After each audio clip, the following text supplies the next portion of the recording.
Hello friends, आज की इस वीडियो में मैं आपको बताने वाला हूं कि यदि आप कैनरा बैंक में आपका खाता है और आप चाहते हो कि आपका अकाउंट कोई और ब्रांच के अंदर ट्रांसफ़र हो जाए, तो आपको इस फॉर्म को फिलअप करना पड़ेगा। ठीक है, इस फॉर्म को फिलअप करने के बाद आपका जो खाता है वो 24 घंटे के भीतर आपकी इच्छा के अनुसार जो ब्रांच के अंदर आप चाहते हो उस ब्रांच के अंदर आपका खाता ट्रांसफ़र हो जाएगा। ठीक है, देखिए दोस्तों, यहाँ पे आप गौर कर पा रहे होंगे, ये फॉर्म जो है वो आपका ब्रांच में मिल जाएगा। जिस बैंक में वर्तमान में भी खाता है ना, वहाँ पे ये फॉर्म मिल जाएगा। ठीक है, अब इस फॉर्म को फिलअप करना है। फिल करने के बाद दोस्तों आपका जो ब्रांच है वो चेंज कर दिया जाता है। ठीक है, अब चलिए मैं आपको स्टेप बाय स्टेप सिखा देता हूँ कि इस फॉर्म को कैसे आपको फिलअप कर लेना है।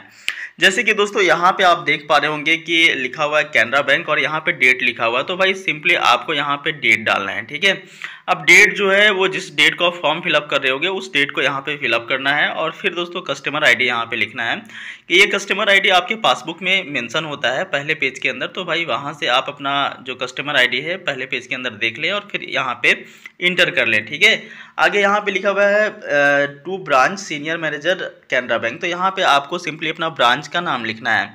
जिस ब्रांच में वर्तमान में आपका खाता है उसी ब्रांच में यहाँ पे उसका नाम ही आपको यहाँ पे लिखना है। ठीक है, फिर दोस्तों यहाँ पे लिखा हुआ है काइंडली एक्सेप्ट माय रिक्वेस्ट, यहाँ अकाउंट नंबर लिखा गया है, तो भाई आपको अपना पूरा खाता नंबर जो है इस बॉक्स के अंदर भर देना है।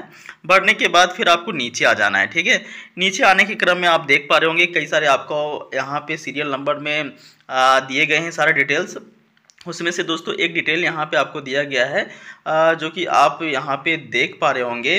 पहला देखिए इश्यू ऑफ चेकबुक है, दूसरा चेकबुक फैसिलिटी है और तीसरा देख पा रहे होंगे फॉर ट्रांसफर ऑफ अकाउंट है। ठीक है, तो सिंपली भाई यहाँ पे आपको क्या करना है, यहाँ पे देखिए लिखा हुआ है please transfer my our account to branch name. ठीक है, तो जिस भी ब्रांच में आपको अपना खाता ट्रांसफर करना है, ठीक है, जो भी ब्रांच के अंदर आपको खाता ट्रांसफर करना है उस ब्रांच का नाम यहाँ पे बस आपको लिख देना है। ठीक, जिस ब्रांच में आपका खाता होगा उस ब्रांच का नाम यहाँ पे लिखना है।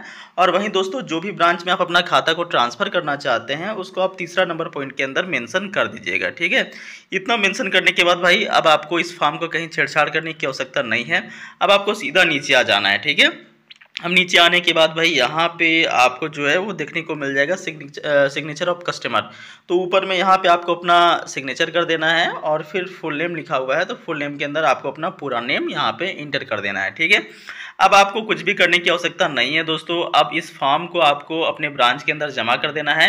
हो सकता है कि आपके ब्रांच के जो मैनेजर होंगे वो आपसे आपका आधार कार्ड का फोटोकॉपी और लेटेस्ट पासपोर्ट साइज जो फोटो है वो मांगे, तो अगर मांगते हैं तो आपको दे देना है, अन्यथा बस इस फॉर्म को ही आपको जमा कर देना है। और फिर दोस्तों 24 घंटे के भीतर आपका जो ब्रांच है वो ट्रांसफ़र कर दिया जाता है और फिर जिस ब्रांच में आपका ट्रांसफ़र हुआ है उस ब्रांच के साथ में फिर आप सारा लेन देन कर सकते हो, जैसे पैसा निकालना, डालना, चेकबुक, जितना भी फैसिलिटीज़ है वो सारे फैसिलिटीज़ को आप इजीली जो है वो एक्सेस कर पाओगे। ठीक है, आशा करता हूं दोस्तों यहाँ से आपके सारे डॉट्स, सारे जो प्रश्न हैं वो क्रिस्टल क्लियर हो गए होंगे। फिर भी भाई कोई इशू रह जाता है या किसी भी प्रकार का समस्या हो तो कमेंट बॉक्स में ज़रूर लिखें।